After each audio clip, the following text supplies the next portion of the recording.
podcast, The Final Frontier. These are the conversations of the friendship Matt Mira and Andrew Secunda. Their continuing mission. To seek out old adventures with contrived civilizations. To boldly watch episodes that one of them has watched before.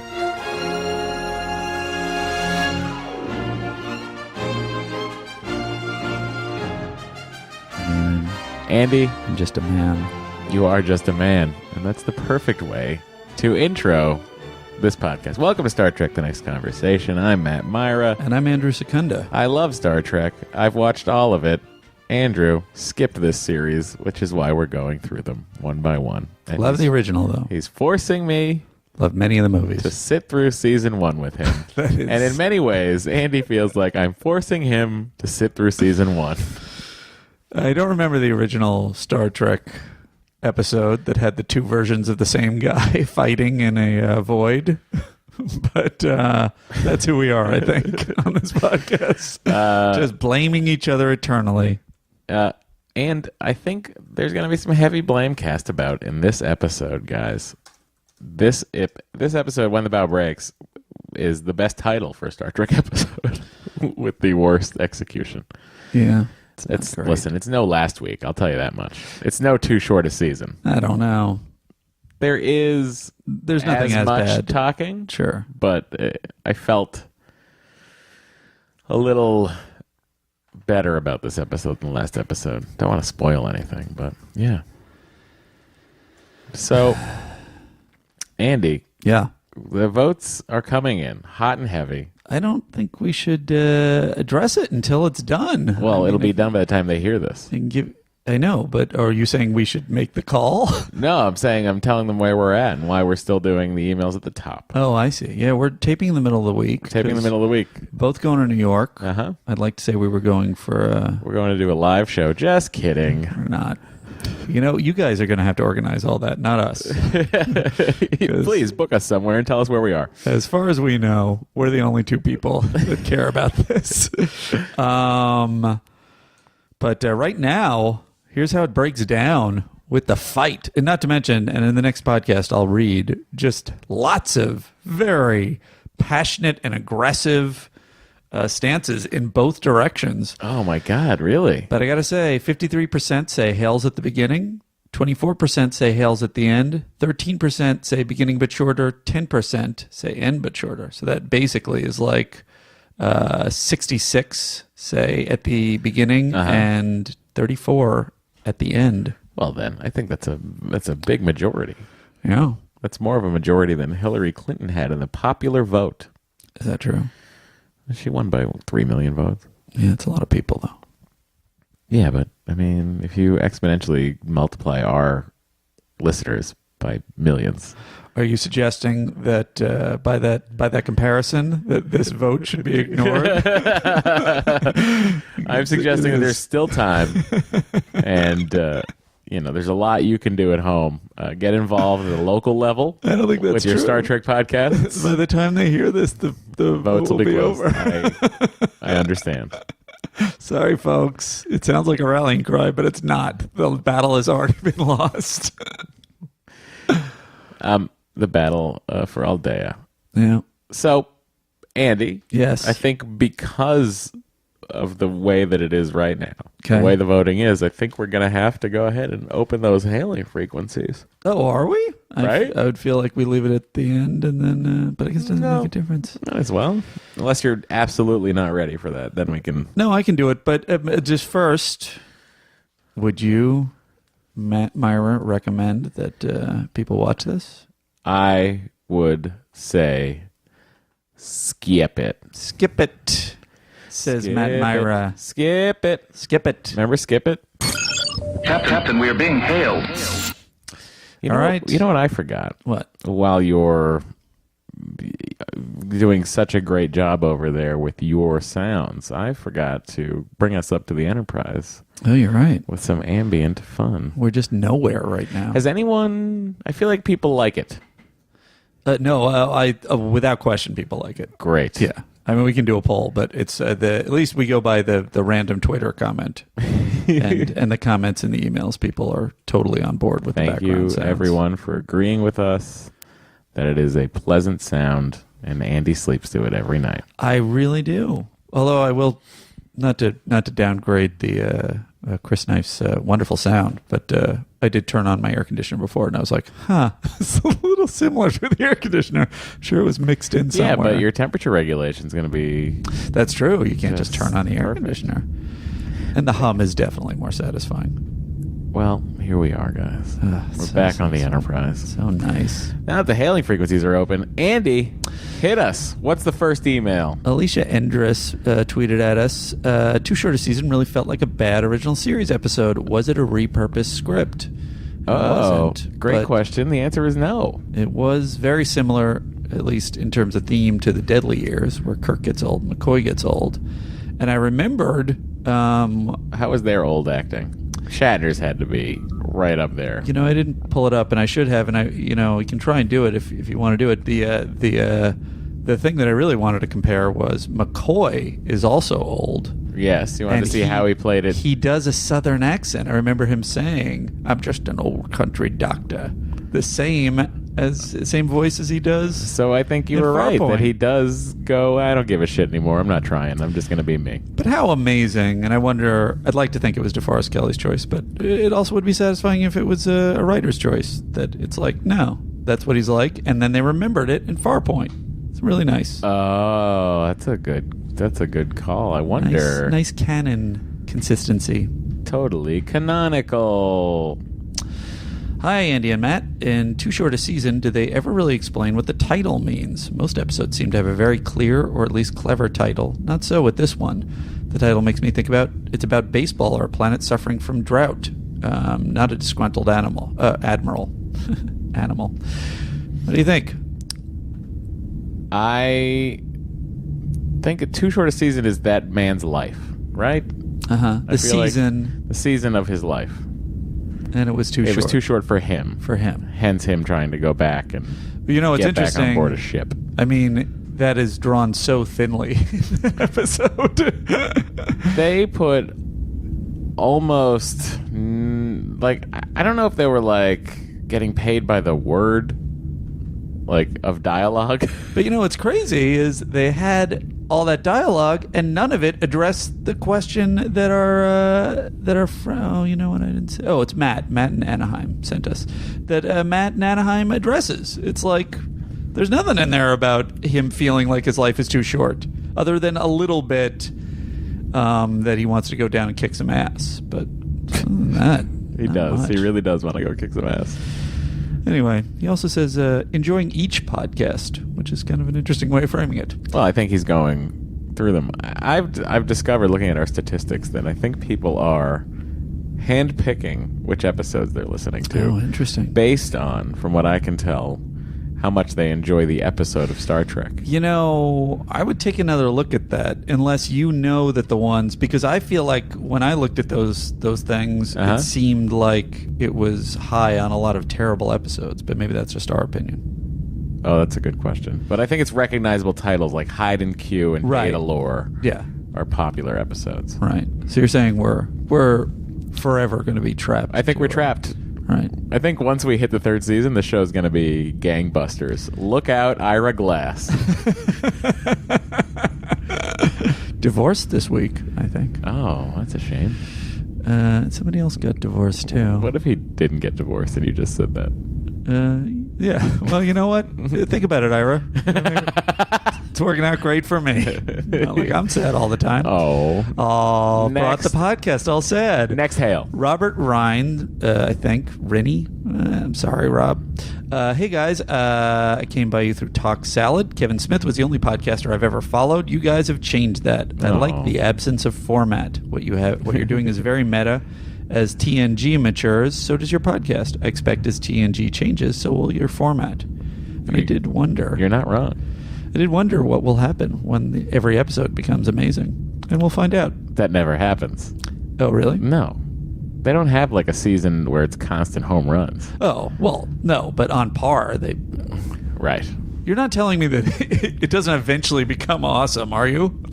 No, I don't know what we're doing. I'm telling you that eventually there's a lot of awesome episodes. Okay. But there are some. The worst episode of the series is in season 7. 2 of the worst episodes of the series are in season 7. What are we going to do? We already ranked titles of 1. By the way, I was We thinking still of, have that coveted one half Andy. Oh, interesting. I would have thought differently last week. Also, no Andys. Why don't we call No Andes the Gene Roddenberry's Lawyer Award? The person who knew nothing about creativity or television was pushing his way around and ruined everything. Or was had a hand in ruining everything. All right, Iverson's disease. Guys, I love your podcast. This is from Zachary Hill. Though I think you were a bit harsh on Admiral Mark Johnson. I think his name was Yes, that is- Jameson Hill. Well, okay, fine. Oh, was it Johnson? No, it was Jameson. You're right. Okay. Ha voice when he's old. Dr. Crusher says Iverson's affect the body, not the mind. So maybe his voice was actually just the effects of Iverson's disease. Wait, did we just thought. get called out to being insensitive to a fictional disease?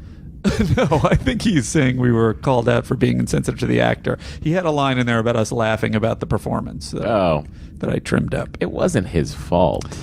It wasn't it? The I mean, director could have said, Yes, I agree with that. Rob Bowman was clearly it was stated that he was excited about this. I think there's a this lot of performance. complacency happening. Right. But nonetheless, I think that it is valid that Iverson's, and I got that actually in another email. That Two people were were worried about the effects of Iverson disease. No, they weren't worried about Iverson's. 2 people are concerned. Should we, guys? Why didn't the crew step in more? We're opening up a donations page. Help us fight Iverson's disease. Is that the way it would finally be acceptable for us to ask for Yes. donations? If we were fighting a mythical future disease. Every time, here's the deal. Andy wants to ask for donations. I have been trepidatious about it. I not want to dip my toe in that water. Yeah. We do it on Matt and Dory's Excellent Adventure because it's an IVF podcast. Well, what if Matt and I want to have a baby? Okay, first of all, back burner. Not saying no, Yeah. but it would be very funny. Look, something's not working in the But other couple. It would be very I'm funny. very virile. It would be very funny if we had a donations page, made up fake causes.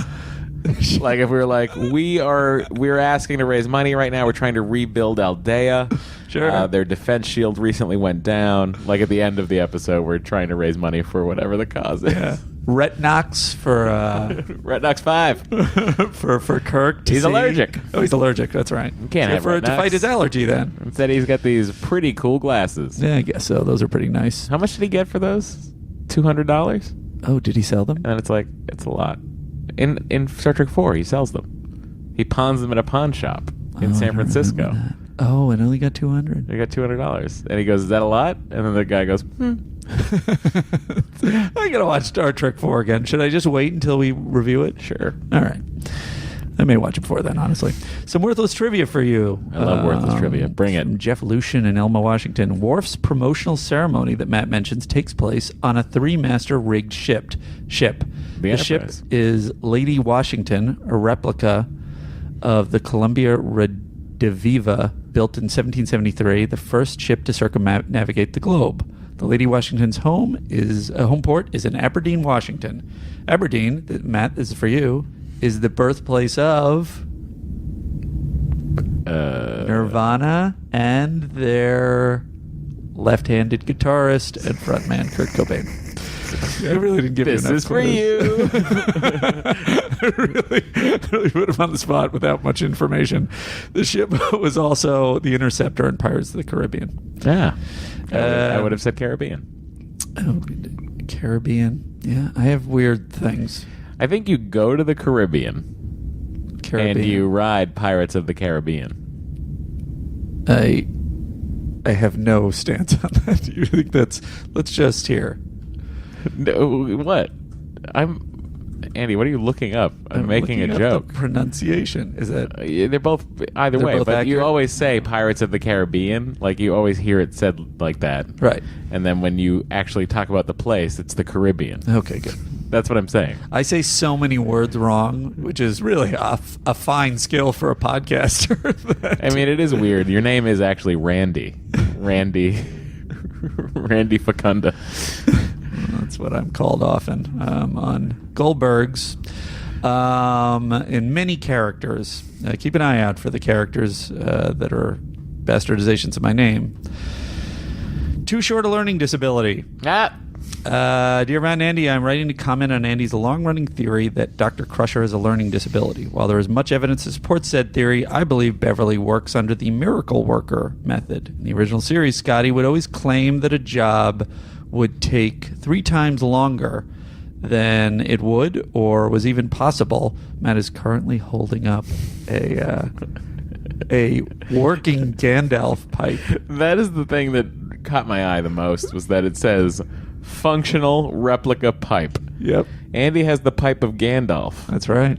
From the Hobbit series. They did not make this for Lord of the Rings. They made it for the Hobbit movie. Well, I would have gotten the Bilbo pipe, but the Bilbo pipe actually really didn't remind me of the original Rankin Bass Hobbit, and where the Gandalf pipe really did remind me of his pipe in the Ralph Bakshi. So Gandalf's in the Hobbit? Sure, he's a major character. Is he in all 3 of them? Did they make 3 of them? Or It 2 was of only them? one book. They made 3 movies because Yeah. they were looking for a quick buck. He's in all 3. He's in all 3. But he's older. He's younger. It's a prequel. I know. But he looks older. There's no hiding it. I don't know what to do about that. Well, Gandalf had a really long road, and he's not really human, and it's a whole thing. Oh, okay. Thanks, Andy. But he should have looked younger, in fairness. Anyway, Remember when they de-aged him for X-Men 2, X-Men United? Him and Patrick Stewart, they show up at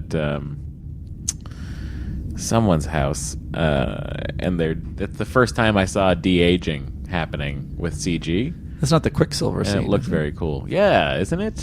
Maybe. I think so. Best use of a speedster in a movie to date. No.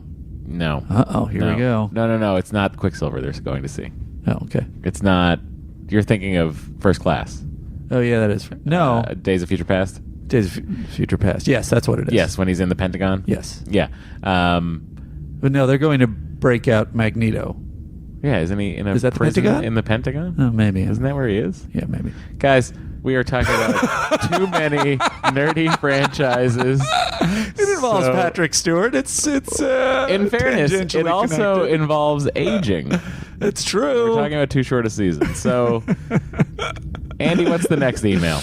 You kind of wish it was at the end now, don't you, folks? I believe that I just want to finish this up. I believe the doctor performs her duties in the same way so she can appear to pull off amazing heroics like Scotty. Oh, I see. So she quotes times that are incorrect just to appear as though she's a miracle worker. Yeah. I like it. It actually could be cold, calculated intent. Perhaps being a sociopath is hereditary. That's from Chris in Detroit. And here's another comment on it. The Crushers and Andy's theory. My name is Arlen Harlow. Arlen Harrow, and I have a counter theory about the Crushers in response to Andy's. While I 100% agree Wesley is clearly a young Moriarty pretending to be Sherlock, I disagree that Beverly has learning disorder. If we follow Sherlock writing conventions, Beverly is most likely an evil version of Mycroft. There's even precedent in Doyle's work. Mycroft would often play dumb or appear slow to get what he wanted. I posit that Beverly not only knows her son is evil, but plays dumb or oblivious to nurture Wesley's genius. Yeah. It also explains how she was able to become the head of Starfleet Medical. Is that true? She's the head of Starfleet Medical? I don't remember that part.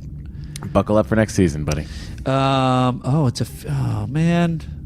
Thanks for the spoiler, Arlen. Also, at the end of Nemesis, she is reporting to her duty Well, as then head of theoretically, I Starfleet would know Medical. that. Even Beverly not fixing the drunkenness in a previous episode could be her putting pressure on the crew to determine their weaknesses. Enjoyed that. I do. To then share that information with Wesley. Yeah. Idea for a new segment. Hi, Matt and Andy. First of all, love the podcast. Also enjoy TNG. And listening to you lovingly pick the episodes apart just warms my heart. Andy's starting to sell me on Wesley is actually an evil genius. For any annoying moments in an episode, what about a Shut Up Wesley award? it could be fun to hear Picard say, "Shut up, Wesley," from time to time. That's from Rebecca. This is, I'm going to save her name. Hey, Matt and Andy. Within the span of 5 days, I've discovered, become addicted to, and caught the first 13 episodes of the podcast. I was an original series purist for a long time, and I decided to give TNG a try last year. Since you guys seem to like Chief O'Brien quite a bit, I thought you'd appreciate the origin of my name. My first name is a compromise between a traditional mother and a Trekkie father who hated the name Clara until my parents discovered a version that was pronounced and spelled more modernly and nerdily, Kira. See how quickly you guys make the connection. No. Oh. I mean, yes, but let's see how quickly you guys make the connection between that and my last name, O'Brien. Kira O'Brien, Matt. No, Kira Nerys and Miles O'Brien. Keiko is his wife. What she is telling us is that she is named after Kira. She's gone with the Kira Nerys. Isn't the second child named Kira Yashi O'Brien? They have a second kid? Apparently. Oh, Deep Space Nine. I gotta follow you back up. She doesn't say this. This was my own research, so... Wow. I don't know. Whatever. Send in a correction if I'm off there. No, I think you looked it up. You looked it up, but you're right. Going back to 11001001 from memory, guys. I did it. Unless I was wrong. Where is it? Chris Reynolds sent us. I too was expecting the Binar's password to be minuet or a binary translation of the name. The reality is far less satisfying. It translates to E accent, capital E with an accent mark. What a missed opportunity. It's from Chris in Detroit. Well, they have that kid in season 5. That's how forgettable that child is. Sorry, Kira. You're still part of canon, Kira. Okay, Matt's request. Prime corrective scene. I heard in a previous episode that Matt wanted me to add a Riker-style trombone to my theme song for Prime Corrective. So I did that. Here it is. Matt might even be delighted here. Even included one of Riker's mistakes at the end just for fun, since they often have how Riker has trouble with some notes. What's happening? Time for retrospective, 'cause truth is our objective. It's a prime corrective, 'cause Matt and Andy got it wrong.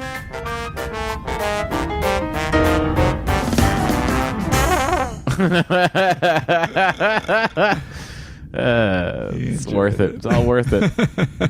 And then I'd go to the a prime corrective from a few episodes back, which was in Angel 1. I don't know if I said this or not. Larry Levine suggested, maybe I didn't. He says, I can't believe that two guys who write for a TV show about the 80s nostalgia didn't mention that Ariel, the one who betrayed Beata, the elected one, was played by Patricia McPherson. Yes. Bonnie from Knight Rider. We did completely blow it. We did, totally. My Andy has face blindness. I have face blindness, so that's not me. And I had just a blindness from the white rage I was experiencing while watching the episode. Bonnie always wears a bun most of the time. Or does she? No, she always wears a jumpsuit. She always wears a jumpsuit. She wears a jumpsuit. She hangs out in the truck. She fixes kid. She just looks different, okay? She somehow upgrades his memory with 5 1/4-inch floppy disks that contain 3 megabytes of data. I just don't know how it's happening. He says, I'll be listening till I'm old and gray, and you're talking about the 4th season of Star Trek Enterprise. Keep it going. And that's... Great. That is a clear and concise email situation. Andy, you did a great job. Thank you. You did a great job leading that segment. Getting frequencies closed, sir. There we go. Beautiful. Let's get into it, pal. Well, guys, let's buckle the fuck up, because we are taking a journey deep into the galaxy to let's call it the Atlantis of space. Sure. Because that's what they call it. Oh, wait, we didn't do this day in Star Trek history. We do that when I tell you when it aired, my friend. I don't know what I'm doing. It's okay. We've only done 14 of these. They're not. It's not like we've done 100. It's it's a show that grows and flails And regresses sometimes. It is. Many would say it's like a child. So, Yeah. we're talking about episode 118, When the Bough Breaks. Andy, this episode aired the week of February 15th, 1988. Matt, U.S. radios were tuned to Seasons Change by Expose. Oh, were they ever? UK listeners were still listening to I Should Be So Lucky by Kylie Minogue, which we heard last week. Physicist Richard Feynman died, who would have a shuttlecraft named after him 3 years later in TNG Season 4's The Nth Degree. He was 68. The Nth Degree is a great episode. Bob Dole and George H.W. Bush sparred at the New Hampshire and enjoy my favorite podcast. What the hell? Are you taking a shot at Expose? She gathers the kids around. She's like, I know the next episode airs the week that we were number one. Let's just hear. Okay, this was Stardate 41509.1, directed by Kern Manners, written by Hannah Louise Shearer. The episode, When the Bough Breaks. I will read the plot summary for all of us. The Enterprise stumbles across the planet Aldea, a world completely cloaked from outsiders by a powerful force shield. But the find is no accident. The seemingly friendly Aldean kidnaps 7 youngsters, including Wesley, from the ship to perpetuate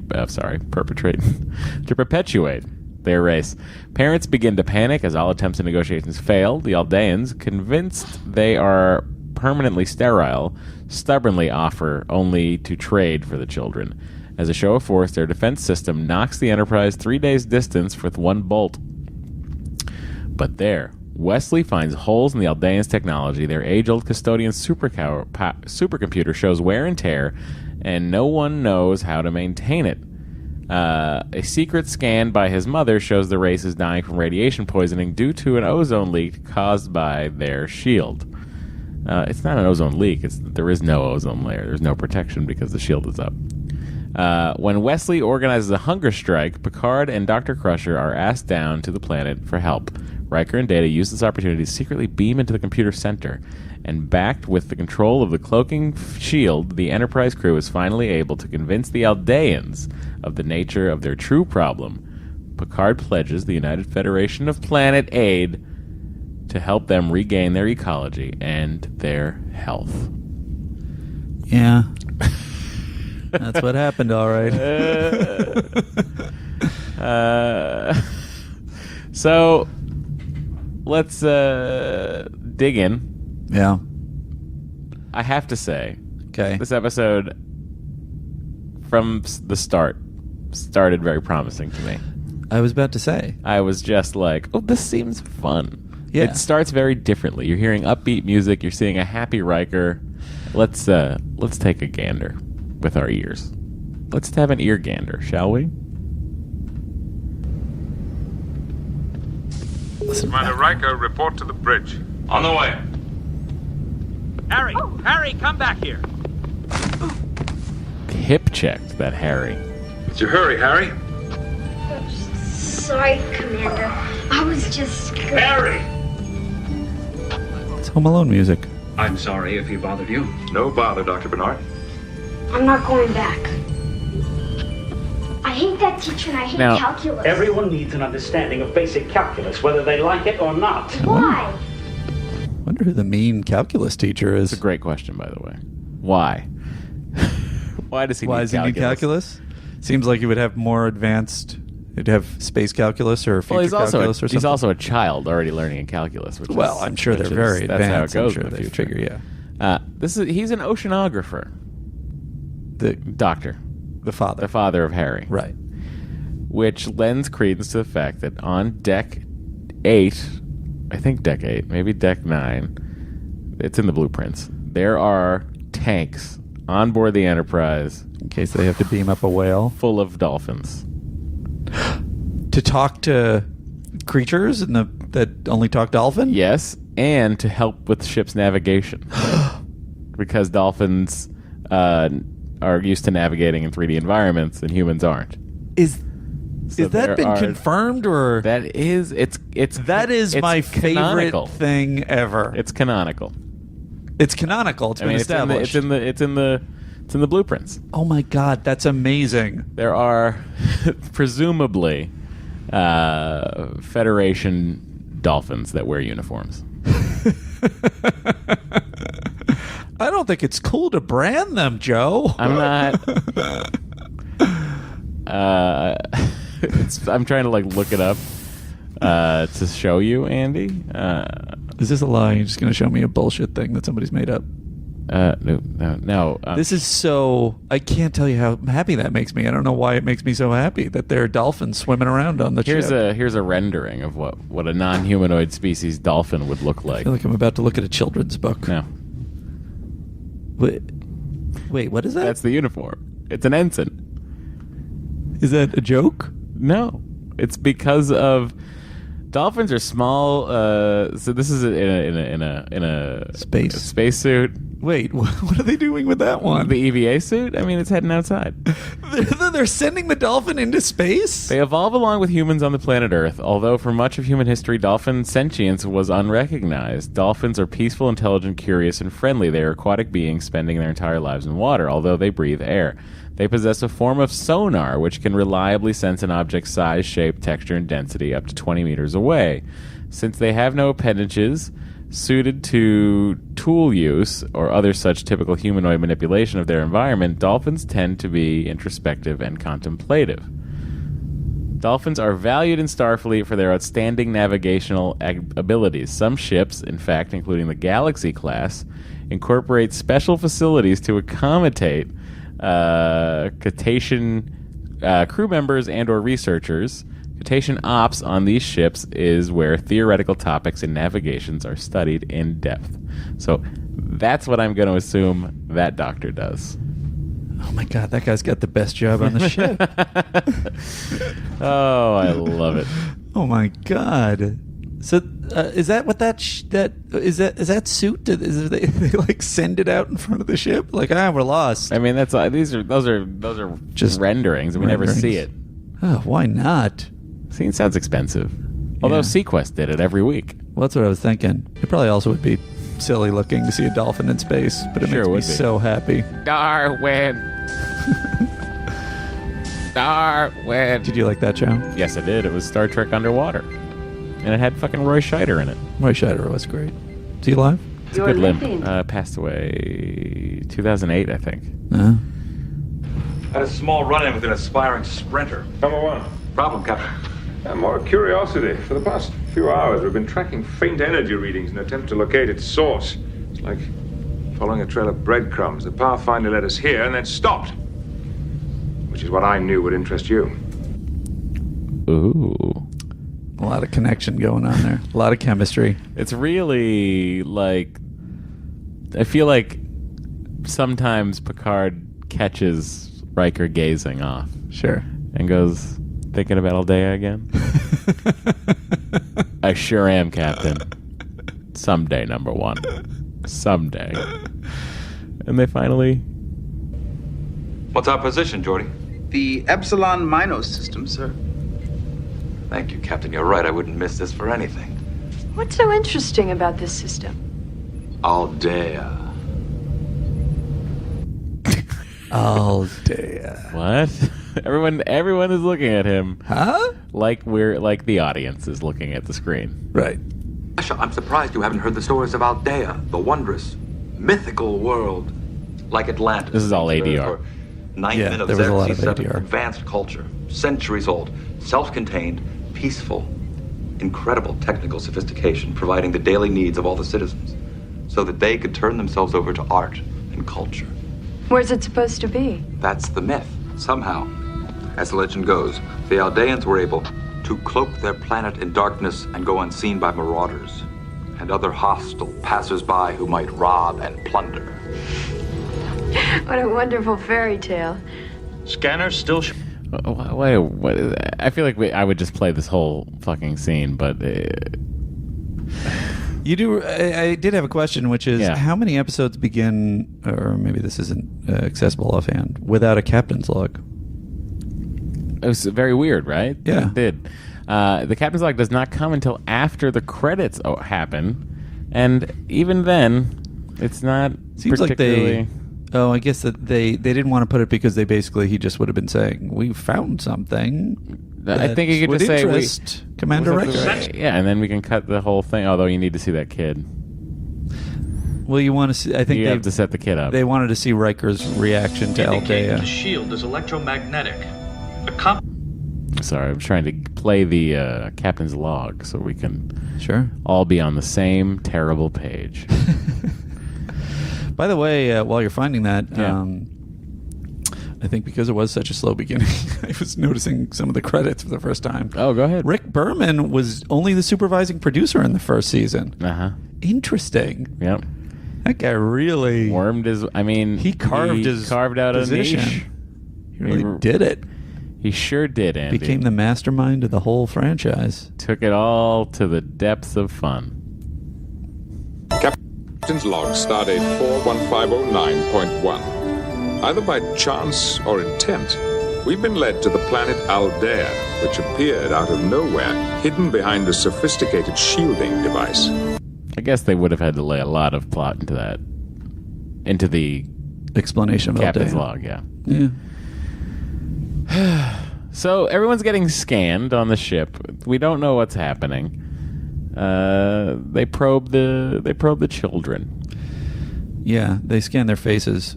Don't they see the people first, or they don't see the people first? They do see the people first. Uh-huh. But here. Captain, data. What do you read? Some sort of scanning device, sir. Didn't realize it would be such an annoying sound. This beam is emanating from Aldea. Shields up. Cannot sleep to this, I'll tell you that.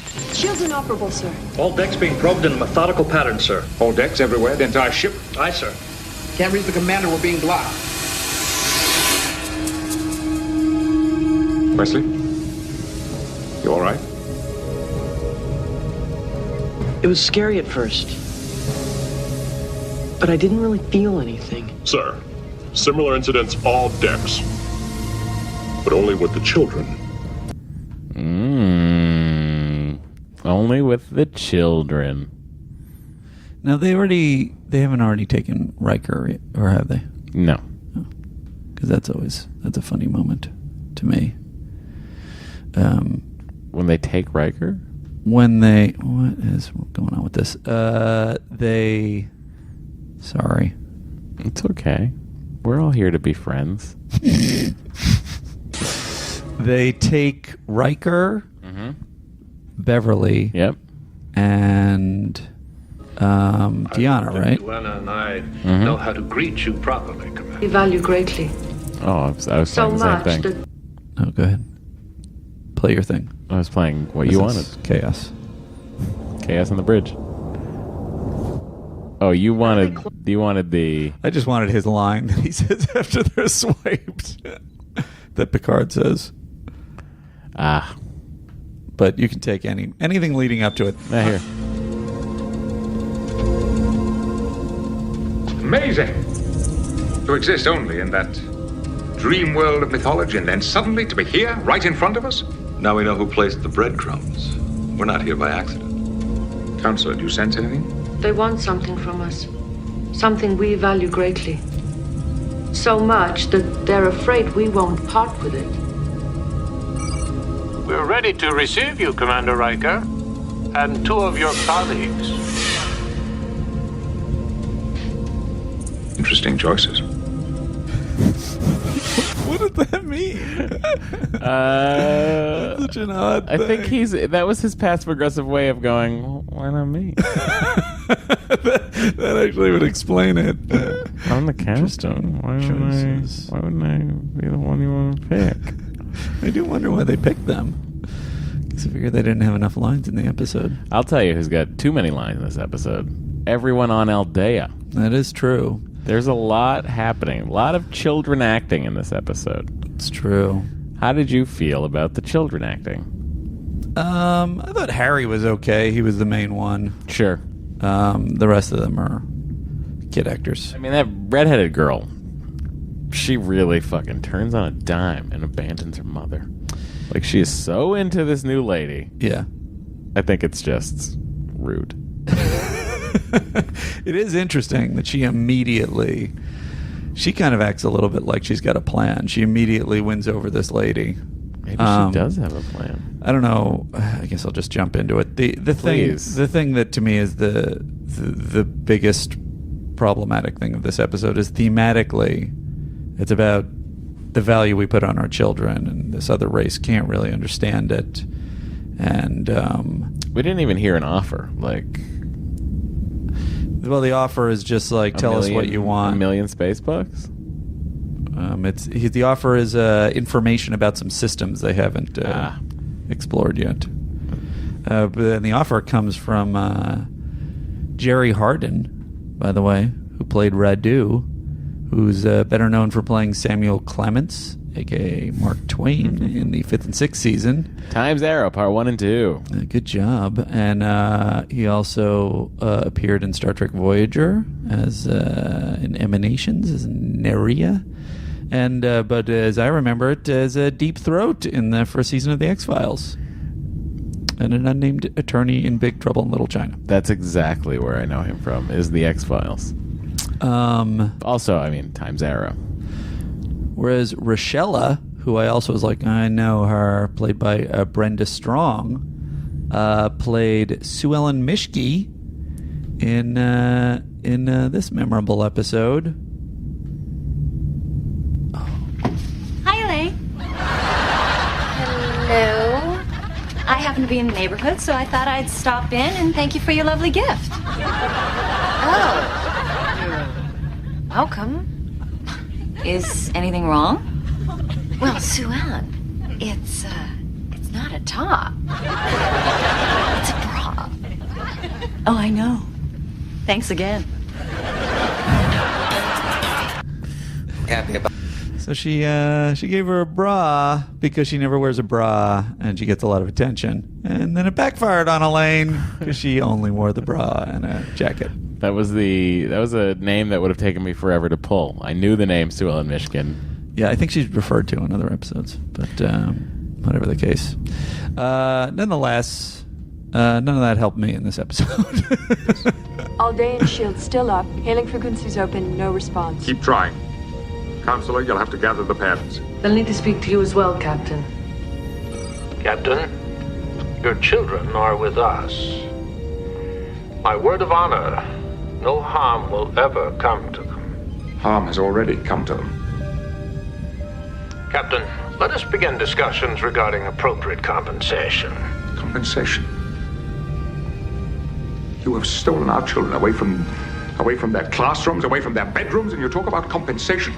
You claim to be a civilized world, and yet you've just committed an act of utter barbarity. Captain, we will continue these discussions when you Picard calm yelling. down. Of course. He's great. He's always good.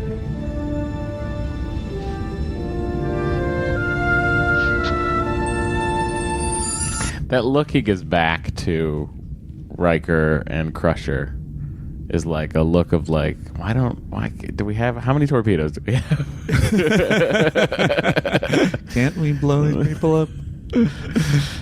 It is interesting to see. I'm trying to think how many of the episodes we've watched even thus far, because usually it's more of a Prime Directive issue where it's like, well, we could kill everybody, but we're not going to.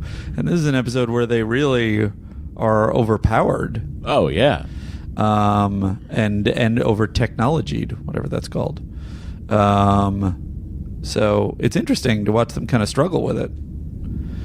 What do you think of the meeting of the parents? Irritating. It felt like I was at a PTA meeting I didn't want to be at. Now, we all knew what the risks were when we signed on, and that's the choice we made. Now, Captain Picard will do everything possible to bring our children back. The Aldeans are anxious to discuss compensation. Compensation? That will buy us time. I've asked Dr. Crusher to be involved in these negotiations as your representative. I didn't elect her. Why were these specific children taken? We can't be sure. We do know the Aldeans can't have children of their own. Then they won't let them go easily. I won't insult you by pretending that any of this will be easy. But I can tell you that the Enterprise will not leave them behind. You can be assured of that. Can we talk with our children? Give them some reassurance. Let them know that we are here and that they will be safe. Do you think he started a letter writing campaign like Argyle? It was like, come on, every ship needs an oceanographer. What about the dolphin thing? Wasn't somebody talking about the dolphin thing? Okay, so I mean, it's a real rock and a hard place situation. Yeah. You know what? I mean, it is narratively, it's interesting. Like, what would you do if you were on a starship and someone stole your children, but you were way overpowered by them? Yes, that I like.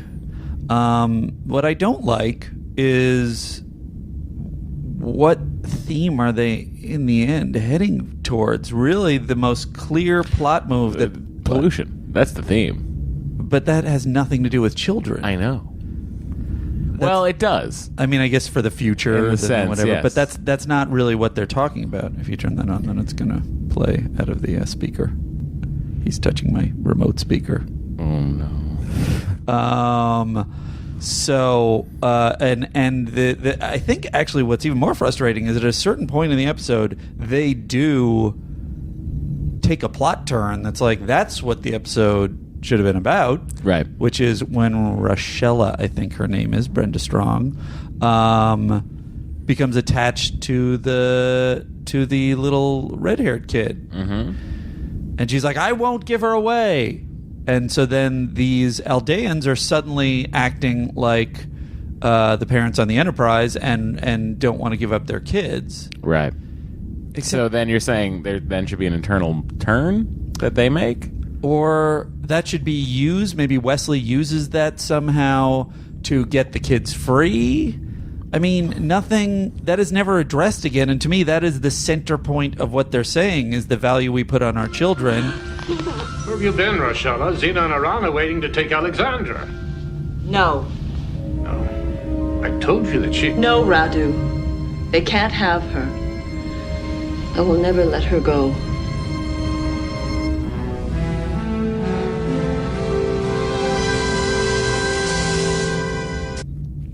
That is, as far as I know, that's not touched on again.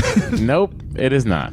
It is abandoned, much like the children. I mean, someone in that writer's room must have said, I don't know if we should play that music that suggests that something big is happening if we're never going to touch on it again.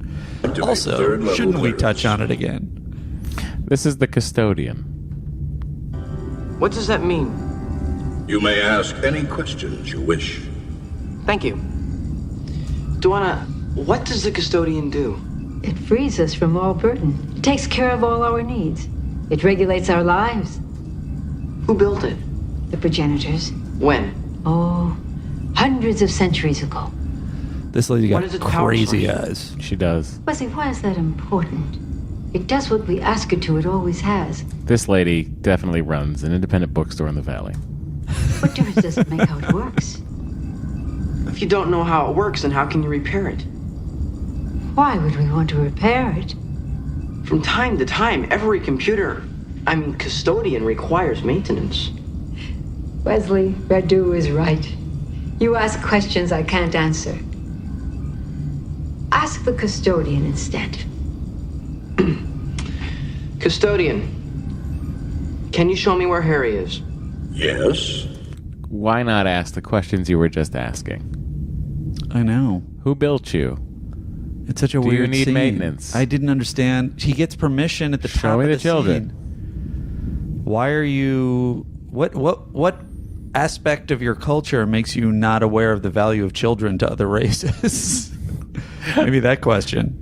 Oh, that would be very funny. But you know, that kind of what I feel like they're getting at is, there haven't been, because Rochelle is the youngest person on the planet, that they haven't had children in such a long time that they've lost the ability to understand people's attachment to children, but that's never addressed. We also have no idea how old they are. They could be hundreds of years old. I guess that's true. But then that's something that should have been put in too. Oh, yeah, I guess you're right. They could have written that into the script with words. The custodian was voiced by an unknown actor. Oh, if you are that actor, leave us a voicemail as the custodian. Oh, please. I feel like that is the same as the voice used by the guy who does the opening credits of Buck Rogers in the 25th Century with Gil Gerard. But I could be wrong. Anyway, somebody find out who the custodian Thank did the voice you for getting back to us so quickly. We have an answer. The answer is Jeffrey Tambor. There it is. All right. What do you think of Beverly's plan? Beverly's plan is scan the people down there, and then she'll figure out how to cure them. Yeah, in a very obtrusive way. In a ridiculous scene, where she has Wesley, which is kind of fun. Yeah, I liked the way I liked the way Will was acting in that scene. I think that's a good plan. A lot of business. It is interesting that in the end, that's not what. Is that what cures them? I guess that is what solves the problem. It doesn't cure them, but it's. No, like, I think she does cure them. She cures them. She figures out what the problem is. Yeah, she's like, well, hey, turn off the shield, dum-dums. Right. Anyway. What else do we have on this? This episode... I had very few cues because I was just sort of so bored by it. But I can go to my next one. My next one's 2240. Okay, I'm ahead of that, but let's go back to you. 2240. We just played that. Did we? Oh, I'm at 2140. Picard. Got the Picard. Dr. Crusher and I are ready, Radu. Are you ill, Captain? No, Dr. Crusher is a staff officer. Starfleet Regulation 6.57 requires that at least 2 staff officers are present during any treaty or contract negotiations. Very well. Not much on pleasantries, is he? Captain, I'm not aware of Regulation 6.57. No data, neither am I. I see, sir. Oh. I see, sir. I think it would have been funnier if he had... I think he was emoting. If he had said what it actually was? No, if he had said it when Radu was on the screen. Captain, I don't know of a... Captain, Regulation 657.3 is about the dolphin tank. But here's my question. Picard makes up a Starfleet regulation to get Beverly down there, but haven't the Aldeans already scanned the Enterprise database so they would know that it's bullshit? Oh, they don't look at any of that information. The custodian does. Right, the custodian's not smart enough. And by the way, is the custodian the one who's telling them, here's the solution, steal other people's children? Is the custodian making the choices? That's a good question. Or is this guy, Radu, the one? Because Radu is certainly the biggest dick in the whole episode, but... Well, yeah, but he's dealing with the extinction of his civilization. Yes, that's true. At any cost, the man is trying to... Although, why not just get some babies? Like, he doesn't want to do the work. What do you mean, babies? Like, just gets... I'm sure there are infants on the Enterprise. Well, how would that have been less painful? Not that it would have been less painful, but he would have been able to raise them. But I feel like he's being lazy, and he's like, well, let's get some kids that are already, like, talking and shit. Yeah, I guess they could have been scanned. Well, first of all, obviously... It's like when I adopted Bough, I was thrilled that he was already housebroken. I assume that it's a similar issue for production, that they don't want a bunch of babies. They want children that they can tell them, no, look cuter. Use your words. But the other thing I was thinking is, why don't you adopt what I'm sure must be millions of orphan children in the universe? Excellent point. Let's see what they're doing with the children, shall we? Are dicks. Captain's log, stardate 41512.4. We are 20 hours away from Aldair and no closer to a solution. Their deliberate show of force pushed us out of orbit and could have easily disintegrated the ship. This is her. Now hold it a little bit more firmly. One of the children. The guy got crazy eyes too, by the way. All the parents have crazy eyes. This guy is in a season 4 episode called Devil's Due, where he plays the head of a science team that is taken hostage by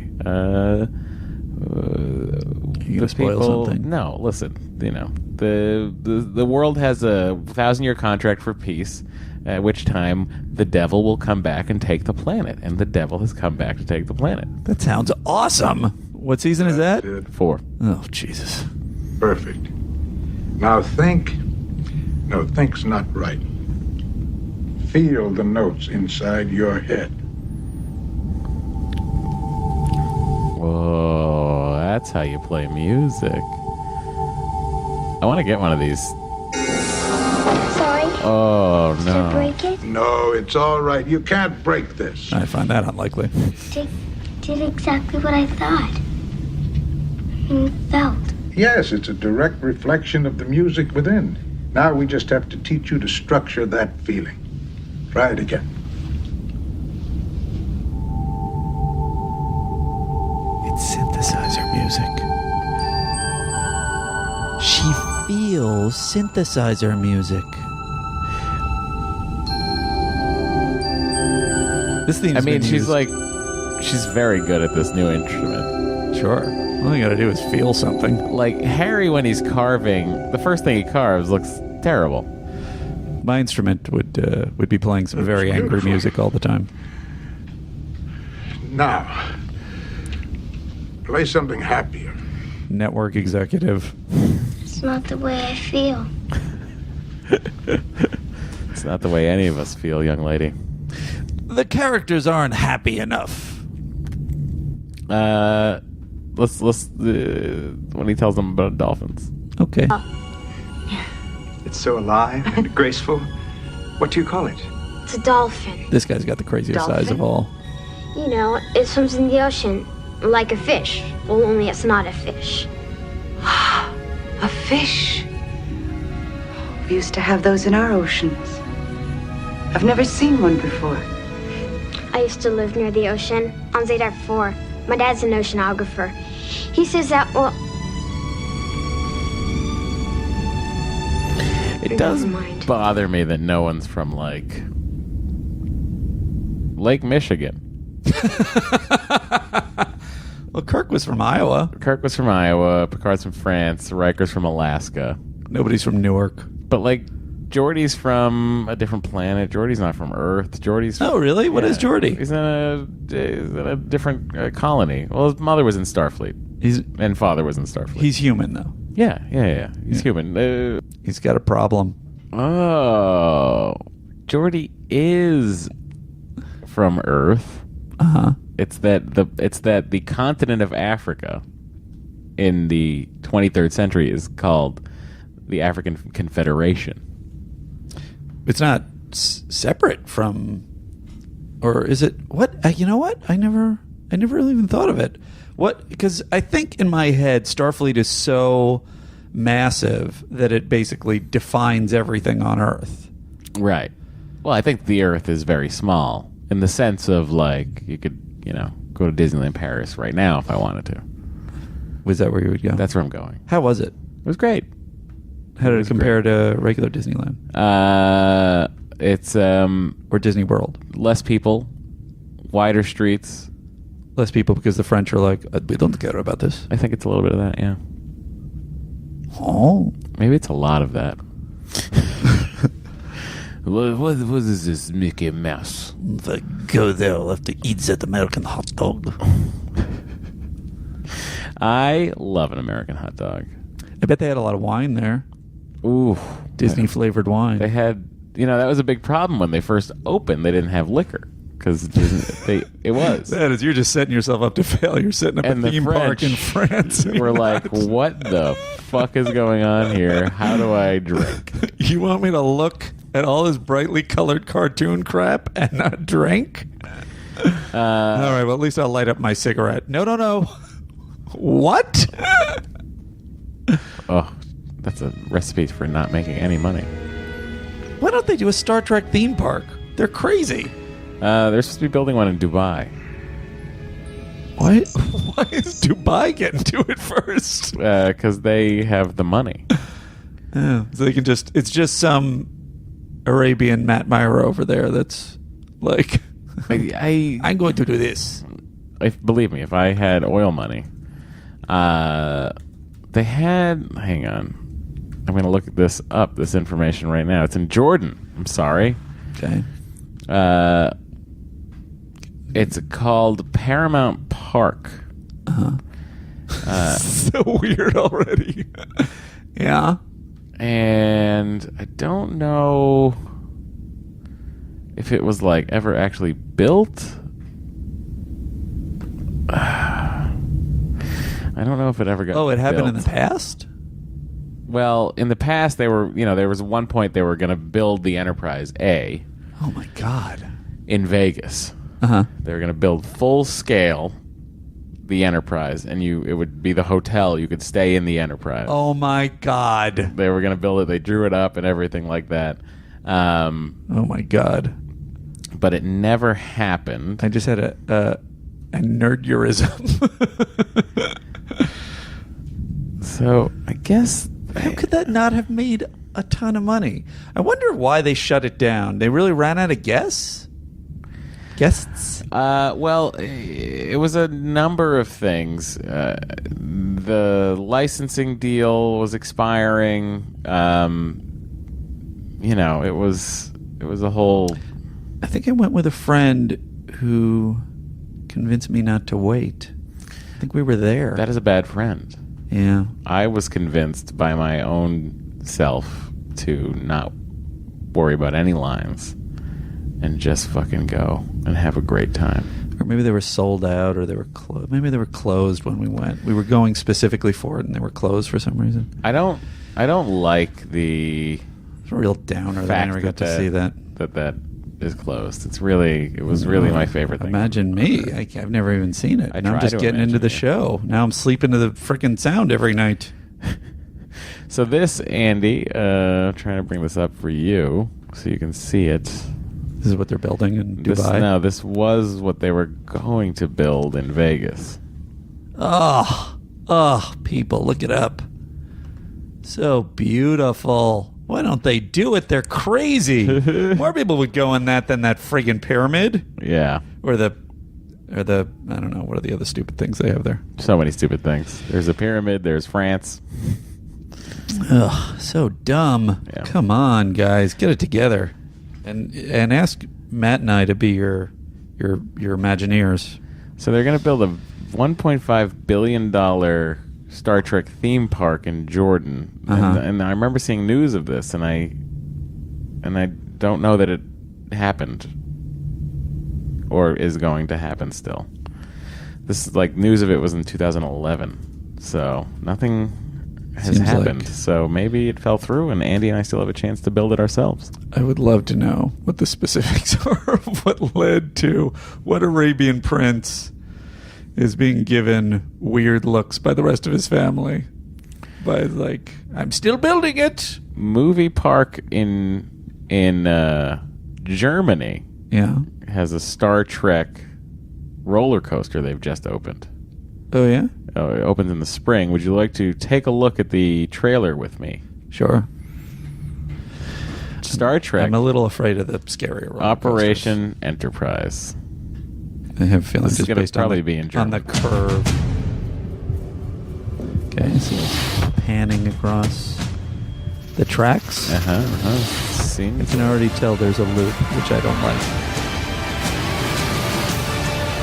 I don't understand what is Star Trek about nothing this. to do with Star Trek. I guess it's one of those things where your feet dangle. I'm very confused by this trailer. Lots of track footage. As far as we can tell, it uses the logo for Star Trek and nothing else. I think that's 100% correct. Nuum im Frühjahr 2017. New and fall of 2017. Oh, wow. I made that up. You convinced me. Made that up. Don't know what that means. Secunda bought it. Andy, of course, will be first in line in Avatar World. I would be curious. It's part of your theme park minute on Star Trek: The Next Conversation. I'm sorry for that. There was also something. Have you ever gone to the Orange County Fair? No, I have not. Yes, I have. I lied. I have. I don't know if it's still there. There was a Star Trek thing there for a while. What was it? You walk through some hallways of, I think, Next Gen era. Oh, the Star Trek Experience. Yeah. Not the Star Trek Experience. Sorry, the Star Trek The Tour. Yes. Yeah. It wasn't amazing, but it was cool. Yeah. I went to that when it was first put up in Long Beach at the Queen Mary in the Dome. They had the Star Trek thing there. I took a ton of pictures. I have them all on my computer.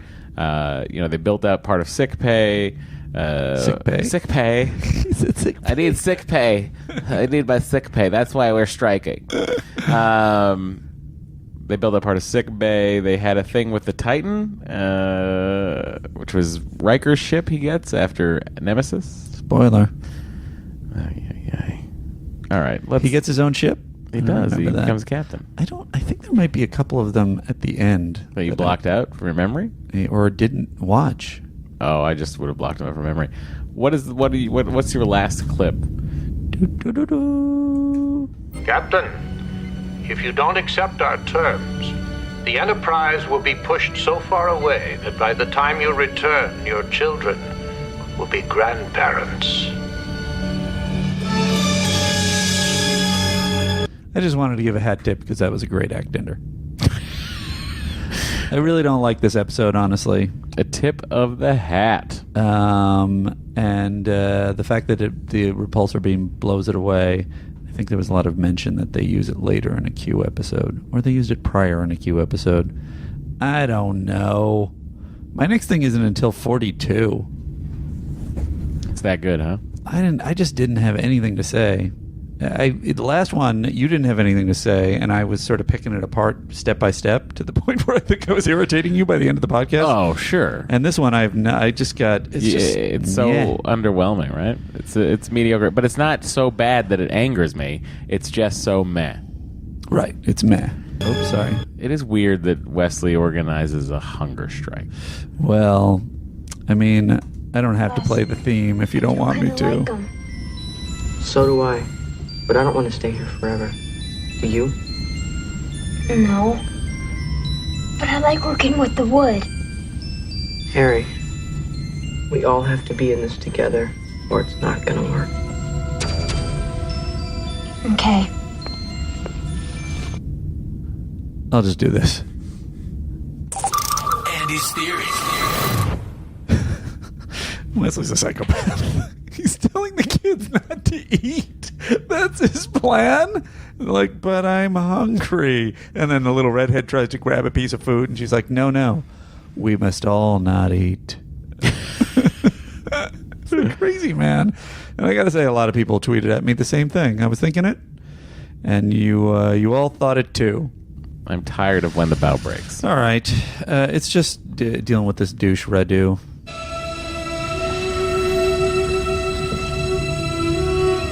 You have destroyed us. This is when... We're not here to destroy you, Radu. We can help you.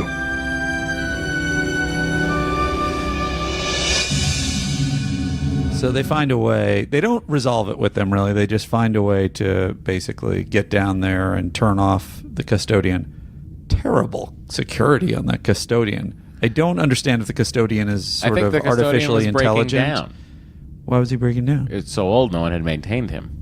Oh, right. So he couldn't do anything to defend himself. Great effect of the sort of energy core, which I saw a little clip. Although they were calling the guy Rob, so I wonder if it was Rob Bowman. But Okuda designed it out of pieces from other models, and they didn't have enough money, so he figured, I'll do a thing that looks like it's 100 feet tall, and then we'll sort of backlight it and put the light in it. It's just so, based on like lack of budget, it's just so beautiful and well designed. Just saying that. It is. I mean, it does look enormous. It looks huge. So then they walk in, and also a good effect. What is it? That's what I do. The legacy of your progenitors, Radu. The source of your power and of your problems. It is reading incredible amounts of energy, sir. Even more since we have taken down the shield. What are we going to do with it? Learn all over again. All this time we've been destroying ourselves. Okay, so now this is in real time. He just said, "You have destroyed us." And then a minute later, they just show him this thing, and he's like, "Learn all over again." And he's preaching some more. So sure of our technological invulnerability. Now we must learn to use this power safely. Will you let us help you? Yes, please. He has been acting like a dick the whole episode. He's like, "No, they're lying to us. Nope, take their children. They're being impractical about this. I mean, our race depends on it." And then it's just like, "You've destroyed us. Look, there's a thing. Yes, we must learn. We must learn to change our ways. Do this all over again." I'm just like, what? I didn't follow any of that. Fuck these people. Fuck these people. I would say fuck Aldea. Ladies and gentlemen, you've heard it here first. Fuck Aldea. Or Aldea. Whatever you say. Doesn't matter. Fictional. That's all I... That's all we got. That's really all we got. That's really all I got. I can't believe how short this episode is in comparison to all of our other episodes where we have so much to say. Right now we have nothing to say. I guess we might as well put a button on Harry, shall we? Sure.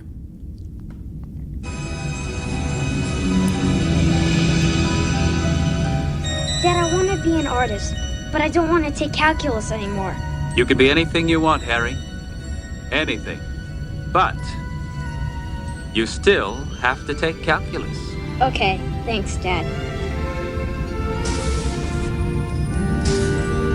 It worked well, sir. We have successfully reseeded the ozone layer. What worked? We did it. There's an episode. No technobabble? There's an episode in this in the show where they do have to help a heavily polluted planet put their ozone layer back, and it's a very complicated situation where they have to like drill phaser. They have to phaser down into the planet to release heat from the Earth's core. Like it's a whole thing. And I love that in this episode, we have successfully reseeded their ozone layer, Captain. What's interesting is... Although maybe there's Aldean technology they're using to help this situation along. I don't know.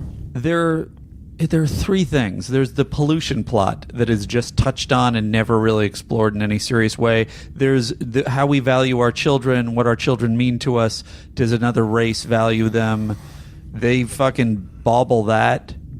And then this last thing you're saying... When they're talking about in this last thing, it's like I want to be an artist, Dad. It's a planet full of artists that have checked their responsibility, and just this machine decides everything for them. So it's like, do we let AI take over for us? And that's another plot that was like, it's another theme that is completely unexplored. That's another more interesting theme than what we got. Really, not satisfying. Not satisfying. Well, Andy, I think it's time. I think you're right. Or some other... Oh, the Andy. Yeah. Or some other method of ranking. We're working on it. Well, what do you say? I gotta say a couple things about this episode. Okay. Some good performances turned in by Will Wheaton. Yeah, I agree. Good performance turned in by Patrick Stewart. Patrick Stewart, rock what solid. He's given. I was going to say in the previous episode when he was doing all that ridiculous stuff at the end of Too Short a Season, where he's like, "Look at this picture. Look at this picture too." Even in the worst scene, that guy is gold. But overall, not a fun episode for me. I'm gonna give it 1.5 Andys because I gave Too Short a Season 1. I have to stick to my scale of making Too Short a Season worse than this episode, but not by much. What do you hold up as better about this episode? Because this is what I'm struggling More with. tolerable. Like, honestly, I found it more tolerable to watch. I think I found it more boring. Oh, okay. You can go the other way. Guys, what should I do? Andy, this is the future of the end of the year Andy's. It's really a half point I'm quibbling over. Yeah. All right, I'll give 1.5. Too short a season was pretty bad. And now... You could also give it 1 and say it was bad in different ways, but just as bad. I think I'm going to. I really didn't like it. 1. Yeah. 1 Andy. Yeah.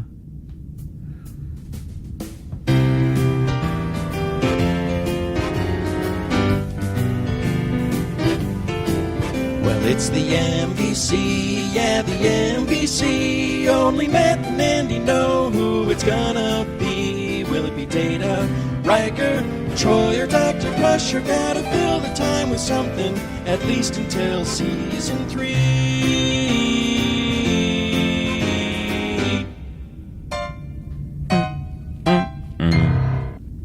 What do you think? Beverly Crusher. Yeah, because she figured out what was wrong with them. She figured out what was wrong with them. She took an active interest in this case because it was her son that was missing. Sure. Yeah, I think that I will say that the most valuable... Took a long time to figure it out, as usual. But yes. It's what she does. Uh-huh. The only thing I'll say is just analyzing the hunger strike. That is what causes them to then contact the Enterprise and go, "We don't know what to do," which is the most moronic thing ever. Well, it's funny. It's like when a parent leaves with the kid with their babysitter, right? And the babysitter's like, "Why is this kid doing this?" Right. I know they only said emergencies, but and then he sneaks into the room. Yep. And he figures out where stuff is supposed to be, where the way for them to beam in. Seems like a Team Crusher you're going with here. Yeah. So how would we handle that? Wesley. You can say Wesley. I say. All right. Do we agree on a MVC? Is that what we're supposed to do? No, we don't have to agree. Well, we don't. No. Okay. I say Wesley. I say. Although Wesley does take the thing and scan. He scans covertly. That was discovering. Yes. I mean, discovering the sterility. It was Beverly's idea. But it's Wesley that pulls it over. Execution. Oh man, I'm being swayed right now. Or is it Harry? No, it's not Harry. Is it the dolphin on deck 17? Might be. I think it's Wesley. Oh, you've swayed me. Wesley. You have swayed me. 2 Wesleys. Your impassioned plea to me told me that we must vote yes on Wesley Crusher. 2 Wesley Crusher votes. Wesley is I think this running actually, away with this. He's not. One of our friends online, see if I can find it fast, sent us an update, and I think Picard was maybe 1 ahead. Oh, so they are in a dead heat right now. I think they might be. I got to say that at the end of the day, Picard's going to probably pull ahead. Well, he's in an uneven position of being able to always be the. He's also in all the episodes, and Wesley is not. That's true. Ooh, I wonder if we should count that in. Oh, you're seeing. Oh, that's interesting. Yeah, so Jean-Luc Picard currently has 4.5. William Riker has 0.5. Oh, Riker not doing very well. Data 0. Geordi 0. Deanna 1. Oh, wait. So the 0.5s. So we gave it to 2 people 1 week? No, I think we each... I don't know how they're figuring this out. This is from Brad Arrington. And I don't know. I don't know if it's that we each gave a different vote or this is average. Maybe this is average. Series total MVC rankings. I don't know what that means. Beverly Crusher has 1. Tasha Yar 0. Have we never given it to Data, Geordi, or Tasha? Not yet. No, haven't we? We gave it to Data, right? You gave it to Data, and I talked you out of it. Oh, that may be. Whatever the case, Wesley had 3.5. Jean-Luc had 4.5. Now, I don't know by this ranking if they're currently both at 4.5. Well, we'll find out at the end of the season. I can't wait for the big award show we're going to be throwing together. Are we going to do it at Largo? The Andes. No. We'd be doing it for ourselves backstage, bothering someone during a "How did this get made?" or something. No one would come see this. We don't know. Hey. Oh, in L.A., Andy, I've tried. We've done Nerdists in L.A. that no one came to. Really? Yeah. I feel like we gotta look. Somebody out there, get your L.A. It's not happening. I bet we could put it up at UCB. They got a bunch For of what, crappy shows. 25 people. Yeah, well, I'm not going to feel good about that. Well, we could do it at 11 p.m. Oh, a built-in excuse. I love it. Well, whatever. The legend will die, but the people will live. And we know they'll make good parents. Do we? They don't. They made some questionable moral choices. A lot of terrible Deanna choices. Troy. All right. What? Oh, so we're talking about the teaser for next week. Oh, yeah. Here we go. That was from, let's see, Matthew Kirk. Matthew wrote in, suggested, hey, what if you guys listen to the teaser for the following week's episode at the end of your episode? So that's what we're going to do. All right, here it is. Next time on Star Trek The Next Generation. Data's in the hydraulics room alone, and we're hearing laser blasts. Invisible enemy attacks. What is it? Could it be alive? And a small but powerful life force is unleashed. Evacuating lab. Now it's growing. This keeps up, it'll tear up the Enterprise. And declaring war on the crew. It has the power to destroy this ship and everybody on it. On Star Trek The Next Generation. Well, it sounds exciting. I mean, I can't tell you of a more exciting situation because that sounds crazy, and I have no recollection of this episode. We're coming up on episode 17. It's crazy. Are we not gonna? No. Are we gonna die? What's happening? Are we not gonna have a? Because it's 26 episodes. Yeah. Okay. We gotta have a guest before the end of season 1, right? We gotta have somebody dragged into our. What if the pain listeners with are us. like, we don't want a guest, we love you guys? No, they've already said they want guests. They're tired of us. Oh, they have said they want guests? Oh yeah. Oh, okay, we can do that. Have you been waiting for the go-ahead from them? Yeah. I've been bringing it up constantly. and I don't trust. I feel like he's wanting. Honestly, I feel like I'm the girlfriend that he doesn't want to introduce around. He's like, no, it's not. No, we don't. I don't. Let's not bring Kamal or whoever the hell you're gonna get onto this. What a time we've all had here, guys. We really have. I have nothing really to say. I'm just gonna head into the cargo bay.